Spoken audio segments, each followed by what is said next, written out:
پڑھنا بندے کا رات کے پیٹ میں، رات کے درمیانی حصے میں. تہجد اصل میں جسے کہتے ہیں وہ نہیں ہے کہ جو عام طور پر لوگ فجر سے کچھ دیر پہلے جاگ گئے اذان سے اور جلدی سے 8 نفل پڑھ لیے، یہ تہجد نہیں ہے. یہ تو فجر کا ضمیمہ بنا لیا. ہاں نوافل ہے، عبادت ہے، اس کے بھی جو اس کے برکات ہیں وہ ظاہر ہوں گی، جو اس کا ثواب اور اجر ہے اللہ دے گا. لیکن اصل میں جسے تہجد کہا جاتا ہے وہ رات کو سو کر پھر اٹھنا، نیند کو توڑ کر اور پھر سو جانا اور پھر اٹھنا فجر کے لیے. جوف کہتے ہیں پیٹ کو کسی شے کے، جوف اللیل، رات کے بطن میں، رات کے درمیان میں، یعنی نصف رات گزر جائے اس وقت سے انسان جو ہے وہ نماز پڑھے اور پھر ثلث رہ جائے تو پھر جاگ جائے، پھر سو جائے اور پھر اس کے بعد اٹھے فجر کے لیے اور سنتیں پڑھے اور آئے مسجد کے اندر. تو یہاں آپ نے فرمایا وَصَلَاةُ الرَّجُلِ فِي جَوْفِ اللَّيْلِ، اور اپنے اس قول کے لیے حضور نے آیتیں تلاوت فرمائی وہی دو آیتیں. یہاں یہ سورہ سجدہ کی آیت نمبر 16 اور 17 ہیں. تتجافى جنوبهم عن المضاجع، اللہ تعالیٰ اپنے خاص محبوب بندوں کی یہ صفات بیان کر رہا ہے کہ ان کے پہلو اپنے بستروں سے علیحدہ رہتے، رات کے وقت جاگتے رہتے، بستر پر لیٹیں گے تو سو جائیں گے.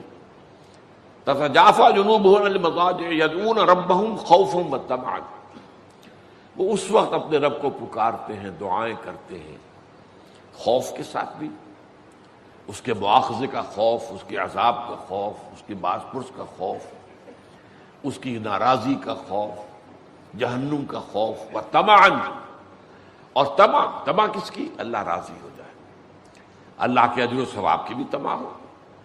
لیکن سب سے بڑی طمع کیا ہے؟ اللہ مجھ سے راضی ہو جائے. اس لیے سب سے اونچا مقام یہی ہے، رضی اللہ عنہم ورضوا عنہ، اللہ ان سے راضی ہو گیا، وہ اللہ سے راضی ہو گئے. یہ باہمی رضا ہے، بندہ اپنے رب سے راضی رہے. وہ ہے کہ تسلیم و رضا، جو بھی دنیا میں آ رہا ہے اس پر شکوہ، اللہ کا شکوہ زبان پر نہ لائے. جو بھی آ رہا ہے یہ میرے رب کی طرف سے ہے، وہ میرا مولا ہے، آقا ہے، دوست ہے، میرا خیر خواہ ہے. اسے معلوم ہے کہ اس شر کے پیچھے کون سا خیر آ رہا ہے، مجھے کیا پتا، مجھے تو شر نظر آ رہا ہے، خیر تو نظر نہیں آ رہا. اس لیے فرمایا گیا کہ ہو سکتا ہے عسیٰ ان تکرہوا شیئا وہو خیر لکم وعسیٰ ان تحبوا شیئا وہو شر لکم واللہ یعلم وانتم لا تعلمون. ہو سکتا ہے تمہیں کوئی چیز بری لگے حالانکہ اسی میں تمہارا خیر ہو. عین ممکن ہے تمہیں کوئی چیز اچھی لگتی ہو حالانکہ اس میں تمہارے لیے شر ہے. اللہ جانتا ہے، تم نہیں جانتا. اس کیفیت کے اندر دنیا کی زندگی گزارے، اللہ تعالیٰ آخرت میں اسے راضی کر دے گا، اللہ اس سے راضی ہو جائے گا.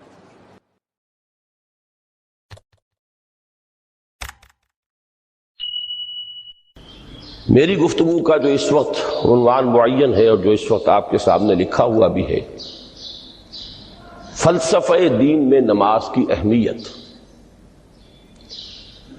اس میں سب سے پہلے تو میں توجہ دلاؤں گا کہ لفظ فلسفہ اصلاً عربی کا ہے اور نہ ہی یہ قرآن حکیم کی اصطلاح ہے. یہ لفظ بھی اپنی اصل کے اعتبار سے یونانی ہے. فلسفی اگرچہ فلسفی عربی میں اب استعمال ہوتا ہے اور فلاسفہ اس کی جمع بھی ہوتی ہے، لیکن واقعتاً یہ عربی زبان کا لفظ نہیں ہے. اسی کی ایک مثال اور ہے تصوف. وہ بھی بظاہر تفاعل کے وزن پر خالص صیغہ معلوم ہوتا ہے عربی زبان کا، لیکن یہ بھی تھیوسوفی، یہ بھی در حقیقت یونانی الاصل لفظ ہے جس کی تعریب کی گئی ہے، اسے معرب بنا کر عربی کا جامہ پہنا دیا گیا ہے. فلسفے سے ہم جس علم یا جس شعبہ علم کو مراد لیتے ہیں، قرآن حکیم کی اصطلاح میں اس کے لیے لفظ حکمت ہے. اس کا مادہ ہا کاف میم، اور اس کا بنیادی مفہوم وہی ہے کہ جو اس سے جو ایک مشتق لفظ ہے استحکام، کسی شے کا مضبوط ہو جانا، پختہ ہو جانا، قوی ہو جانا، ایسی صلاحیت حاصل کر لینا کہ وہ اپنی حفاظت کر سکے، اپنے خلاف کسی بھی اقدام پر اپنا دفاع کر سکے۔ یہ ہا کاف میم کے مادے کا اصل مفہوم ہے۔ اور حکمت انسان کے فکر اور اس کے شعور کی پختگی کا نام ہے، اس لیے کہ انسان حیوانات سے ممیز کیا گیا ہے اگرچہ مختلف اعتبارات سے، لیکن یہ کہ اس میں سب سے اہم اعتبار یہ ہے کہ یہ حیوان عاقل ہے۔ اسی طریقے سے اسے حیوان ناطق کہا جاتا ہے، اور نطق اور عقل کا بڑا گہرا تعلق ہے اور ربط ہے، دونوں ایک دوسرے سے جڑے ہوئے۔ تو ہم کہیں گے شعور، عقل سے انسان کو شعور حاصل ہوتا ہے، اور نطق جو ہے اس کی بنیاد، اس کا سورس جو ہے وہ یہی شعور۔ تو انسانی فکر کی پختگی، انسانی شعور کی پختگی، اس کے اندر ایسی صلاحیت کا پیدا ہو جانا کہ وہ حقائق تک رسائی حاصل کر سکے، اس میں اتنی قوت پیدا ہونا کہ وہ صحیح رخ پر، صحیح رخ سے موڑنے والے جتنے محرکات ہیں ان کے مقابلے میں اپنا دفاع کر سکے، یہ حکمت ہے۔ لہذا فلسفہ دین کی بجائے اب آپ اپنے ذہن میں حکمت دین کا لفظ رکھیں، اور اب غور کیجئے کہ حکمت دین میں صلاۃ کے مقام کو سمجھنے کے لیے ہمیں یہاں سے ابتدا کرنی چاہیے کہ حکمت دین کا سب سے بنیادی مسئلہ کون سا ہے۔ حکمت دین کا سب سے اہم، سب سے بنیادی، اولین مسئلہ معرفت خداوندی ہے۔ انسان اپنے رب کو پہچانے، اور رب کو پہچان کر اپنے فطری جذبہ تشکر کو اس کی ذات سے وابستہ کر دیں۔ یہ فطری جذبہ تشکر بھی آپ سمجھ لیجئے کہ یہ بھی نہ صرف انسان بلکہ حیوانات کا بھی خاصہ ہے کہ اگر ان کے ساتھ کوئی بھلائی کی جائے تو ایک خاص رد عمل ان کی طبیعت میں پیدا ہوتا ہے، جسے ہم جذبہ شکر یا جذبہ تشکر سے تعبیر کر سکتے ہیں۔ حیوان کے پاس اگرچہ وہ زبان نہیں ہے کہ جس میں وہ اپنے اس جذبے کو الفاظ کا جامہ پہنا کر اپنے محسن کی خدمت میں پیش کر سکے، لیکن یہ کہ اگر کبھی کسی بھوکے پیاسے حیوان کو آپ نے کوئی غذا فراہم کی ہو یا پانی پلایا ہو، اور پھر اگر آپ اس کی آنکھوں میں دیکھیں گے تو وہ جذبہ تشکر وہاں سے ابلتا ہوا محسوس ہوگا۔ یہ گویا کہ فطرت کا تقاضا ہے۔ حیوانات سے بلندتر سطح پر انسان ہے، تو فطرت انسانی کا بڑا اساسی اور بنیادی تقاضا ہے کہ وہ اپنے محسن کا شکر ادا کرے، جس نے بھی اس کے ساتھ کوئی بھلائی کی ہو، خیر کیا ہو، اس کی کوئی احتیاج پوری کی ہو، اس کی کوئی ضرورت پوری کی ہو، اس کا وہ شکر بجانا ہے۔ تو یہ فطری جذبہ تشکر جب تک عقل انسانی اپنے اصل محسن اور مربی کو نہیں پہچانتی تو یا تو یہ منتشر رہتا ہے یا بھٹکتا رہتا ہے۔ چنانچہ شرک کی جو ساری تاریخ ہے اس کا تجزیہ کریں گے تو بات یہی نظر آئے گی کہ اس جذبہ تشکر نے اپنے علم کی کوتاہی کی وجہ سے، اپنے فہم کی کوتاہی کی وجہ سے مختلف اشیاء کے ساتھ یا مظاہر قدرت کے ساتھ اپنے آپ کو منسلک کر لیا۔ مثلاً یہ کہ یہ بات غلط نہیں ہے کہ ہماری دنیا کا یہ سارا نظام جو ہے اس میں سورج کی حرارت کو بہت بڑا دخل حاصل ہے، ساری انرجی جو ہمارے پاس ہے اس کی سورس تو اصل میں وہ سولر انرجی ہے. لکڑی بھی آپ جلا کر اگر آگ کے ذریعے سے حرارت حاصل کرتے ہیں تو وہ بھی در حقیقت سورج ہی کی وہ حرارت تھی کہ جو اس لکڑی میں جذب ہوئی ہے اور اس نے وہ صورت اختیار کی. فصلوں کو سورج پکاتا ہے، اس کی حرارت جو ہے وہی ان کے پکنے کا ذریعہ بنتی ہے. لہذا انسان نے یہ سمجھا کہ ہمارا سب سے بڑا محسن یہ ہے، لہذا اس کے آگے ہاتھ جوڑ دیے، اس کو سجدہ کیا، اسے معبود بنا لیا. اسی پر آپ قیاس کرتے چلے جائیے. جس چیز کے بارے میں احساس ہوا کہ اس کے ساتھ ہماری کوئی بھلائی وابستہ ہے، یہ ہمارے لیے کسی خیر کا ذریعہ ہے، اس کے سامنے انسان جھک گیا اور اس کے اظہار تشکر کے لیے اس نے مراسم عبودیت ایجاد کر لی. تو عقل انسانی کی اصل معراج یہ ہے کہ وہ اپنے اصل مربی کو پہچانے،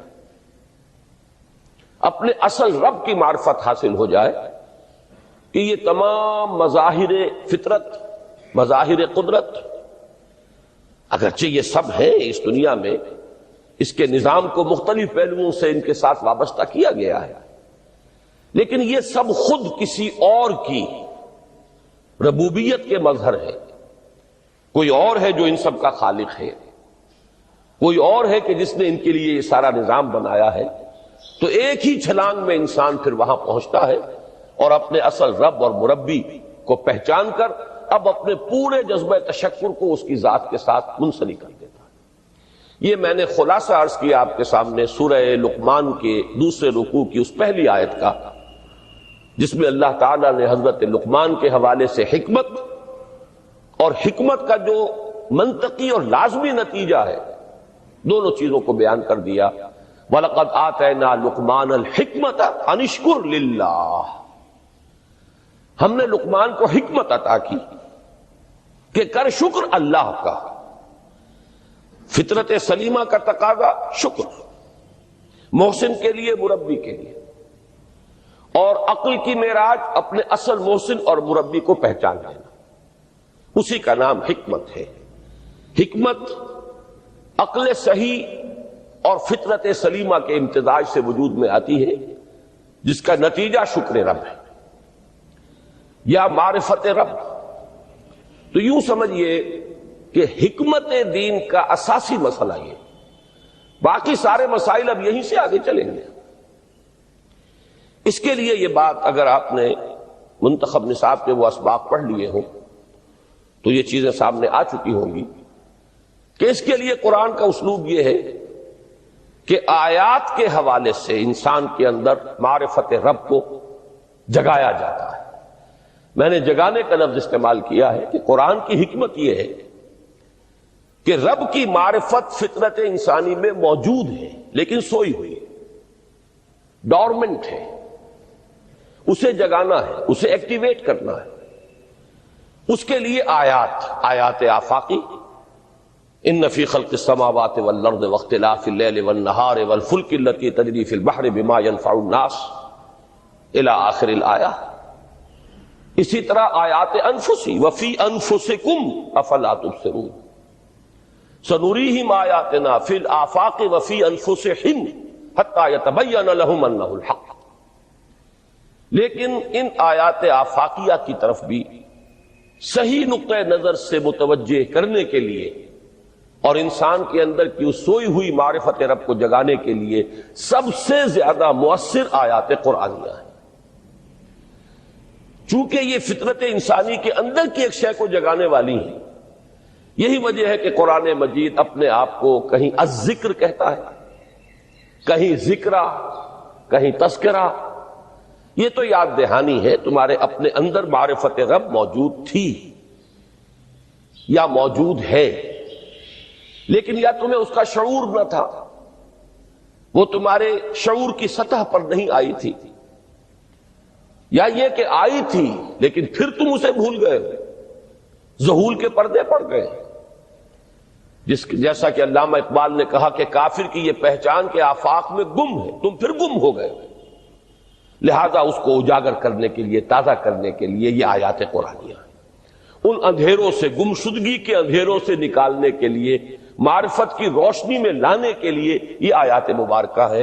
هو الذی ينزل على عبده آیات بینات لیخرجکم من الظلمات الی النور، اندھیروں سے نکال کر روشنی میں لانے کے لیے اللہ نے اپنے بندے پر صلی اللہ علیہ وسلم یہ آیات بینات نازل کی۔ لیکن اب اس سے اگلا قدم ہے، اور اصل میں وہ ہے جو میری گفتگو کا موضوع ہے اس وقت۔ اس کے لیے یہ تمہید ضروری تھی کہ حکمت قرآن کا اور حکمت دین کا اولین، اہم ترین، سب سے اساسی، سب سے بنیادی مسئلہ ہے معرفت رب۔ اگر اس مرحلے کو انسان طے کر لے اللہ کے فضل و کرم سے، اسے اللہ کی معرفت بھی حاصل ہو جائے اور اس پر ایمان بھی میسر آ جائے، تو اب اس کے سامنے تین مسئلے اور ان کو اچھی طرح آئیڈینٹیفائی کیجیے۔ پہلا مسئلہ یہ ہے کہ اس کی فکر صحیح مزید پیش قدمی کرے، آگے بڑھے۔ یہ تو اس کا سٹارٹنگ پوائنٹ تھا، رب کو پہچان لینا۔ ابھی تو اس سے آگے بڑھ کر اس فکر صحیح کو، بڑی بلندیوں کو چھونا ہے۔ جیسے کہ کلمہ طیبہ کی تمثیل بیان کی گئی قرآن مجید میں، کَشَجَرَةٍ طَیِّبَةٍ أَصْلُهَا ثَابِتٌ وَفَرْعُهَا فِي السَّمَاءِ۔ تو فکر انسانی کے لیے وہ اصل ثابت، جمی ہوئی جڑ جو ہے وہ تو ہے معرفت رب۔ لیکن اب یہ فکر ترقی کرے گی، یہ نشو و نما پائے گی، یہ آگے بڑھے گی، اس کی شاخیں یہ آسمانوں سے بات کریں گی، آسمانوں کی بلندیوں کو چھوئیں گی۔ تو سب سے پہلا مسئلہ ہے فکر صحیح کی مزید پیش رفت، پیش قدمی۔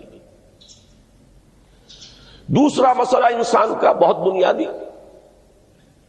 عمل کی درستی، صحیح عمل۔ انسان اپنے نفس امارہ سے مغلوب ہو کر یا جذبات کی رو میں بہہ کر یا ماحول کے اثرات سے مرعوب ہو کر وہ کسی غلط رخ پر نہ پڑ جائے، تو اس کے عمل کو درست رکھنے کے لیے کوئی اسے سہارا درکار ہے۔ اور تیسری ضرورت اس کی، یہ میرے نزدیک اس دور میں سب سے زیادہ نگاہوں سے اوجھل ہو چکی ہے، یہاں تک کہ ہمارے بہت سے دینی حلقے بھی، خاص طور پر جو ریلیجس ایکٹیوسٹ شمار ہوتے ہیں، جو دین کی احیائی جد و جہد میں مصروف نظر آتے ہیں، تجدید دین، احیاء دین، غلبہ دین، اقامت دین، ان کی بھی ایک بہت بڑی محرومی ہے کہ وہ ایک تیسرے گوشے کو تقریباً نظر انداز کر رہے ہیں، اور وہ ہے روحانی ترقی۔ اس لیے کہ انسان کی اصل عظمت کی بنیاد تو وہ روح ہے جو اس میں پھونکی گئی، وَنَفَخْتُ فِيهِ مِن رُوحِي، جس کا تعلق ذات باری تعالیٰ کے ساتھ ہے۔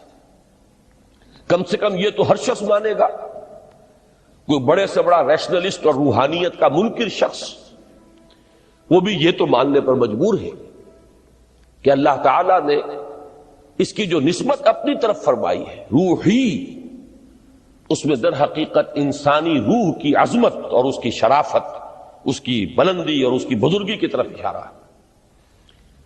بہرحال اس کی ترقی، فکر صحیح کی ترقی۔ نمبر 2، عمل کی درستی، اس میں افراط و تفریط نہ ہو، اس میں انسان نفس امارہ سے مغلوب ہو کر یا جذبات کی رو میں بہہ کر یا ماحول کے اثرات سے متاثر ہو کر کوئی غلط اور غیر متوازن راستہ اختیار نہ کر لے۔ اور نمبر 3، روحانی ترقی۔ اب ان میں سے پہلی چیز کو لیجئے، فکر صحیح کے مزید ارتقاء اور اس کی مزید پیش قدمی کے لیے قرآن حکیم نے بھی سورہ آل عمران کے آخری رکوع میں ذکر کو سب سے پہلے اور سب سے اہم عامل کی حیثیت سے شمار کیا۔ چنانچہ اس کی پہلی آیت جو ہے سورہ آل عمران کے آخری رکوع کی، اس میں تو وہی مضمون جو میں بیان کر چکا وہ آیا ہے۔ ان فی خلق السماوات والارض واختلاف اللیل والنہار لآیات لأولی الالباب، یقیناً آسمان اور زمین کی تخلیق میں اور دن اور رات کے الٹ پھیر میں نشانیاں ہیں ہوش مندوں کے لیے۔ ان کے ذریعے سے انسانی شعور کے اندر وہ معرفت رب اجاگر ہوگی۔ وہ پہلا مرحلہ اب اس نے طے کر لیا، وہ ڈورمنٹ معرفت اب ایکٹیویٹ ہو گئی۔ اب مزید فکر کا مرحلہ ہے جو اگلی آیت میں آیا ہے، الذین یذکرون اللہ قیاما وقعودا وعلی جنوبہم ویتفکرون فی خلق السماوات والارض ربنا ما خلقت ھذا باطلا سبحانک فقنا عذاب النار۔ یعنی تفکر جو ہے ویتفکرون فی خلق السماوات والارض، وہ تفکر کرتے ہیں، غور و فکر کرتے ہیں آسمان اور زمین کی تخلیق میں، لیکن اس تفکر کے ساتھ لازماً ذکر اور ذکر مدام، ذکر بھی وہ کہ جو مستقل ہو، ہر حالت میں ہو۔ الذین یذکرون اللہ قیاما وقعودا وعلی جنوبہم، وہ لوگ کہ جو اللہ کو یاد رکھتے ہیں، اللہ کا ذکر کرتے ہیں، کھڑے ہوئے بھی، بیٹھے ہوئے بھی، اور اپنے پہلوؤں کے بل یعنی لیٹے ہوئے بھی۔ اب ان تین کے سوا تو کوئی پوزیشن انسان کی نہیں ہے، اسی کا نام ہے دوام ذکر۔ اور اس کے ساتھ اگر وہ تفکر کرتے ہیں تو ان کا فکر اگلی منزل تک پہنچتا ہے۔ میں اس پر زیادہ بحث اس وقت نہیں کروں گا، اس وقت میں نے چونکہ وہ تین باتیں بیان کی تھی، میں درجہ بدرجہ چاہتا ہوں کہ آگے بڑھوں اور ایک حد سے زیادہ کسی بھی مسئلے میں تجاوز نہ کروں۔ یہ جو بات سورہ آل عمران کی آخری رکوع کی اس دوسری آیت میں آئی ہے، اسی کو مولانا روم نے بیان کیا ہے بہت ہی سادہ لیکن بڑے پرمغز شعر میں۔ این قدر گفتیم باقی فکر کن، فکر اگر جامد بوت رو ذکر کن۔ اس قدر تو ہم نے تمہیں بتا دیا، سمجھا دیا، یہ بات تو آ گئی تمہارے عقل میں، اب جاؤ خود غور کرو، مزید آگے پیش قدمی کرو۔ این قدر گفتیم باقی فکر کن، فکر اگر جامد بوت رو ذکر کن۔ فکر میں جمود آ جائے، فکر سست پڑ جائے تو جاؤ پھر ذکر کرو۔ تو یہ ذکر اور فکر گویا کہ گاڑی کے دو پہیے ہیں کہ جن سے فکر انسانی صحیح رخ پر آگے بڑھے گا۔ اگر یہ ذکر ساتھ نہیں رہے گا تو فکر انسانی کج ہو جائے گا۔ تاثریا میرا دیوار کج، پھر وہ فکر جو ہے وہ بلندی کو کتنے ہی پہنچ جائے لیکن وہ ٹیڑھی بلندی ہوگی، وہ صراط مستقیم پر پیش قدمی کرنے والا فکر نہیں ہوگا۔ اسی کو علامہ اقبال نے اپنے دو اشعار میں، کیونکہ انہوں نے مولانا روم کو اپنا پیر بھی تسلیم کیا ہے، مرشد رومی، تو یہ فکر جو ہے، یہ خیال جو مولانا روم نے پیش کیا، اسی کو علامہ اقبال نے دو اشعار میں میں سمجھتا ہوں کہ مزید شکوہ کے ساتھ، مزید خوبصورت اور حسین انداز میں پیش کیا ہے۔ جز بقرآن زے غمی روباہی است، فقر قرآن اصل شاہنشاہی است۔ قرآن کے بغیر اگر کوئی شعر بھی ہو تو وہ بھی اصل میں لومڑی ہے، اس کی کوئی حقیقت نہیں ہے، اس لیے کہ اصل شاہنشاہی جو ہے وہ تو فقر قرآن ہے۔ اب فقر قرآن کیا ہے؟ فقر قرآن اگر آپ لکھا ہوا دیکھیں گے اس کو تو اس کے آگے یہاں اب سوالیہ نشان آ جائے گا۔ فقر قرآن یعنی سوچو فقر قرآن کیا ہے، اور جواب ہے اختلاط ذکر و فکر۔ فقر قرآن امتزاج سے وجود میں آتا ہے کہ اس میں ذکر بھی ہو، فکر بھی ہو۔ اور فکر را کامل نہ دیدم جز میں ذکر، میں نے فکر کو کبھی بھی اپنی منزل مقصود تک پہنچتا ہوا نہیں پایا جب تک کہ اس کے ساتھ ذکر نہ ہو۔ تو پہلی شے تھی فکر انسانی کی صحیح رخ پر مزید پیش قدمی اور پیش رفت، اور اس کے لیے لازم ہے ذکر و فکر کا امتزاج۔ دوسری چیز کو لیجئے عمل کی درستی۔ اس عمل کی درستی کے لیے اللہ تعالی کے ساتھ ایک گہرے تعلق کی بنی، اس لیے کہ صبر کی بحث میں یہ مضامین شاید آپ کے سامنے آ گئے ہوں کہ صبر، جہاں مصیبت پر صبر ہوتا ہے، تکلیف پر صبر ہوتا ہے، اللہ کے احکام پر جمنا یہ بھی صبر ہے، نفس کی خواہشات کی باغ کو تھام کر رکھنا، کھینچ کر رکھنا یہ بھی صبر ہے، اور استقامت کسی شے پر قائم رہنا یہ بھی صبر ہے۔ تو عمل صحیح پر استقامت کے لیے وَاصْبِرْ وَمَا صَبْرُكَ إِلَّا بِاللَّهِ، اس صبر کی سب سے اہم جو بنیاد ہے، اس کا جو سب سے بڑا ذریعہ ہے، اس کا جو سب سے بڑا سہارا ہے، وَمَا صَبْرُكَ إِلَّا بِاللَّهِ، اس کے لیے ضرورت ہے ایک گہرے تعلق کی کہ اللہ کے ساتھ ایک ایسا تعلق برقرار رہے جو نہ صرف گہرا ہو بلکہ دائم و قائم ہو، مسلسل۔ ذرا ظہول ہوگا تعلق مع اللہ میں، ذرا کمی آئے گی، شیطان کا وار کاری ہو جائے گا۔ اسی کو حضور نے حدیث میں یوں تعبیر کیا ہے تمثیلاً کہ جو دل اللہ کی یاد سے غافل ہے اس پر، فارسی کا وہ مقولہ بھی ہے کہ خانہ خالی را دیو میں گیرت، گھر خالی رہے تو جنات اس پر دیو جو ہے آ کر قبضہ جما لیتے ہیں۔ تو خانہ قلب جو ہے اگر یاد خدا بندی سے خالی ہو گیا تو شیطان ابلیس لعین اپنی تھوتنی ٹکا دیتا ہے۔ یہ لفظ آتا ہے سور کے منہ کے لیے تھوتنی، جس طرح اس کا نکلا ہوا سا منہ ہوتا ہے آگے، تو یہ لفظ استعمال کیا گیا کہ وہ اپنی تھوتنی انسان کے دل پر جما کر اور پھوکے مارنی شروع کر دیتا ہے۔ تو شیطان کو موقع ہی کب ملتا ہے جب انسان کے تعلق مع اللہ کے اندر کمی ہو، وہ خانہ بالکل خالی ہو گیا ہو یا اتنا ضعیف ہو گیا ہو کہ کل عدم ہو جائے، گویا کہ نہیں۔ تیسری چیز کی طرف آئیے، روحانی ترقی۔ روحانی ترقی کے لیے میں ایک اصطلاح کے سامنے لا رہا ہوں، اس سے مراد کیا ہے؟ روحانی ترقی کے لیے ہماری دینی اصطلاح ہے تقرب الی اللہ، اللہ سے قریب تر ہوتے چلے جانا۔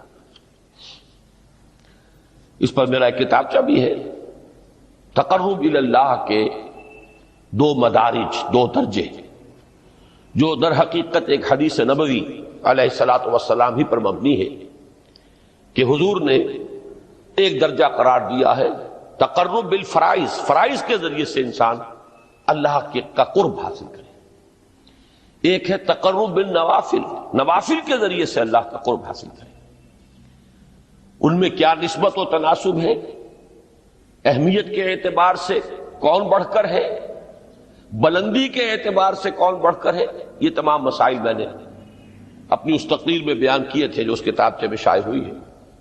اس وقت میں اس کی تفصیل میں نہیں جا رہا، صرف یہ تذکرہ اس لیے کر رہا ہوں کہ جن کو بھی خواہش ہو جائے وہ اس کا مطالعہ کرے۔ ہماری اس وقت کی گفتگو سے وہ کتابچہ اس جگہ پر منسلک ہوگا۔ تو تقرب الی اللہ، یہ تقرب کوئی فزیکل فینومینن نہیں ہے، جسمانی یا مادی مسئلہ نہیں ہے۔ اللہ سے قرب یہ نہیں ہے کہ کوئی کروڑوں میل کا فاصلہ ہے، اب ہمیں کوئی رسی پر چڑھنا ہے اوپر بڑی محنت اور مشقت سے، فصل تو ہے ہی نہیں، فاصلہ ہے ہی نہیں، بعد ہے ہی نہیں۔ نحن اقرب الیہ من حبل الورید، ہم تو انسان سے اس کی شہرگ سے بھی زیادہ قریب ہیں۔ ہوا معکم اینما کنتم، وہ تو تمہارے ساتھ ہی ہوتا ہے جہاں کہیں بھی تم ہو، بس صرف یہ کہ تمہاری توجہ نہیں ہوتی، تم اور چیزوں میں مشغول و مصروف رہتے ہو، تم ہماری طرف دھیان ہی نہیں دیتے، تم ہماری طرف متوجہ ہی نہیں ہوتے۔ ہم تو مائل بے کرم ہے، کوئی سائل ہی نہیں، راہ دکھلائیں کسے رہنو منزل ہی نہیں۔ انسان جب متوجہ ہو جاتا ہے اور بڑھتا ہے، آگے پیش قدمی کرتا ہے روحانی اعتبار سے، تو یہ ہے در حقیقت تقرب اللہ. اور یہی اس صبح کا وقت ہے، آنکھ بھی کھلی ہے، کوئی اذان کی آواز بھی کان میں آئی ہے، آپ کا نفس کہتا ہے ابھی سو جی. آپ نے اپنی چادر یا کمبل کو درست کیا اور کروٹ لیا. یہ کیا ہے؟ آپ نے کس کا حکم پیچھے پھینکا اور کس کا حکم مانا؟ اللہ کے حکم کو پیچھے پھینک دیا، نفس کے حکم کو آگے رکھا. یہ شرک، اس شرک کو جاننے والے بہت کم ہیں. مولانا روم نے خوب کہا تھا، نفس ماں ہم کم ترس فرعون نیست لیکن ایراعون نیست. میرا نفس بھی فرعون سے کم نہیں ہے. فرعون نے کہا تھا نا الیس لی ملک مصر وہذہ الانہار تجری من تحتی، کیا اس ملک مصر کی حکومت میری نہیں ہے؟ اور سارا جو یہ آب پاشی کا نظام ہے، انہار کا نظام ہے، وہ میرے کنٹرول میں نہیں ہے. جس کا چاہوں موگا کھلا رکھوں، جس کا چاہوں بند کر دوں. یہ تھا خدائی کا دعویٰ، انا ربکم الاعلی. تو مولانا روم کہتے ہیں میرا نفس بھی اس سے کمتر نہیں ہے. وہ کہتا یہ جسم میرا ہے، اس پر میرا حکم چلے گا. میں نہیں جانتا کون اللہ کون رسول، کیا حرام کیا حلال.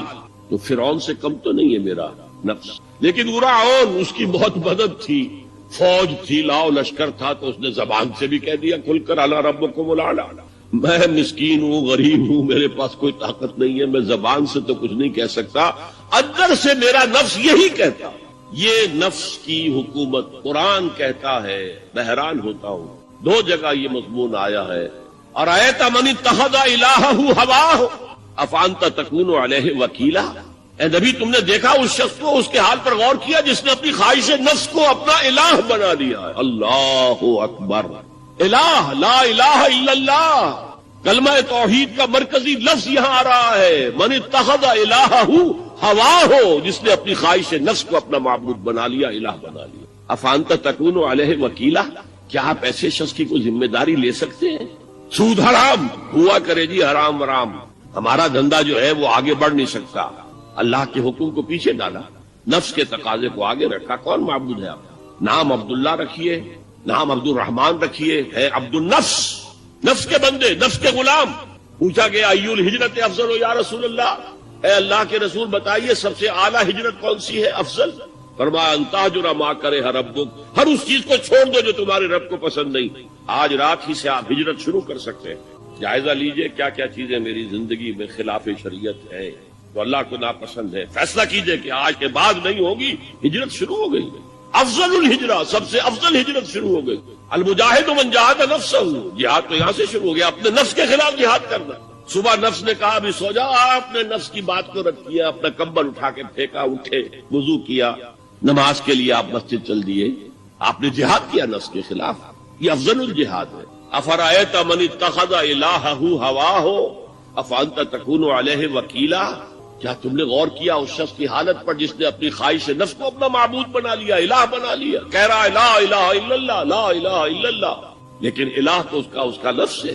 ظاہر بات ہے فرعون نے اگر دعویٰ کیا تھا میں تمہارا خدا ہوں، انا ربکم الاعلی، تو کیا اس کا مطلب یہ تھا کائنات میں نے پیدا کیے، تمہیں میں نے پیدا کیے؟ ذرا سوچیے، کیا وہ بزرگ موجود نہیں ہوں گے جنہوں نے اسے دیکھا ہو کہ آج اس کی ولادت ہوئی تھی، کل اس کی کوئی اور سیری بنی ہوئی تھی؟